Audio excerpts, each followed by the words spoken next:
New highlights in sport. Hello everyone and a warm welcome. We begin first with news from South Sudan, where President Salva Kiir on Thursday announced the cabinet for the transitional coalition government formed last month in line with a revitalized peace agreement which was reached in September 2018. According to a decree read on state-run South Sudan Broadcasting Corporation, President Kiir's side has 20 ministries in the unity government.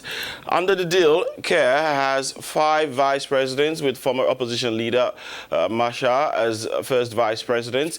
The formation of the coalition government and subsequent full implementation of the peace accord is widely hoped to end the suffering of the people of South Sudan, a young nation that has faced years of conflict. And now, South Africa's latest economic data reveals it has slumped into a full recession, a second in 2 years. Statistics South Africa reported that the country's economy contracted by minus 1.4% during the fourth quarter of 2019. This result meant that South Africa also slipped into its third recession since 1994. A country enters a technical recession if it experiences 2 consecutive quarters of economic contraction. Now, this news is expected to pile pressure on President Cyril Ramaphosa, whose pledge of a new dawn for the economy has flagged since he became president 2 years ago.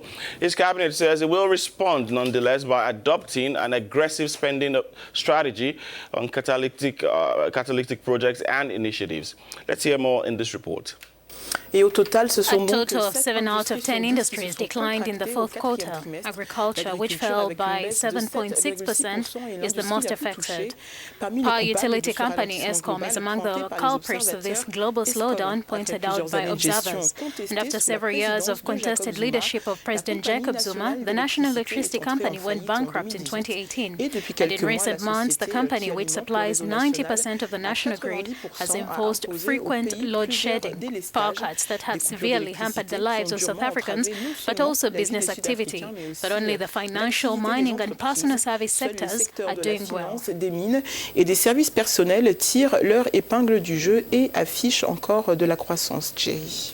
With us now from Johannesburg, South Africa, is independent economist Elise Cougar. Thank you for joining us, Elise. Let's begin this way. What do you think is responsible for a second recession in 2 years for South Africa?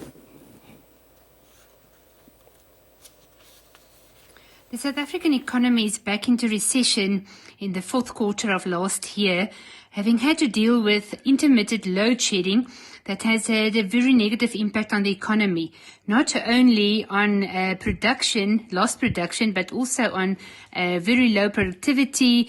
People are being stuck in traffic jams, trying to get to work amid the power outages. So that has had a very negative impact on all sectors in the economy. So we saw a very broad-based contraction in the fourth quarter.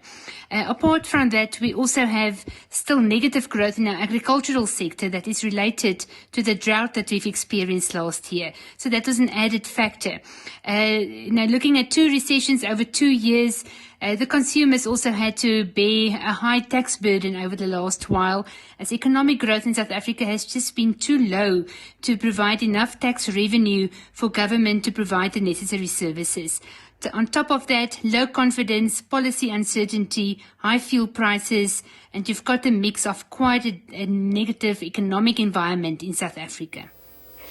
So do you think that the recent appointment of Nigeria's former finance minister, Ngozi Okonjo-Iweala, will, as a member of the country's Presidential Economic Advisory Council, will have a positive impact on the current situation? While we are looking forward to her contribution to the South African economic debate, the problems that we are facing at the moment are well known. So is the set of potential solutions that needs to be addressed in South Africa. So yes, I doubt whether one individual will make a big difference to the current state of the South African economy, but surely she will add to the debate. I think our government really needs to know what needs to be done. It's a matter of political will, and whether we're going to see the implementation of very credible plans already on the table. Elise, how bad can this get? To what extent can this second recession go in terms of its likely impact on South Africa's economy? Given that the South African economy is already in recession, the current global crisis around the coronavirus couldn't have come at a worse time for South Africa. We've got limited margin to react to an external crisis. And in this environment, the global economic outlook being downgraded more and more as the virus impact spread will just be a further negative overlay on the South African economic environment. So we expect to see lower demand for our commodity exports. We expect to see lower travel. All of that will impact heavily on the South African economy. So whereas we are currently still in recession, the prospect to exit recession is quite slim amid this very negative global overlay.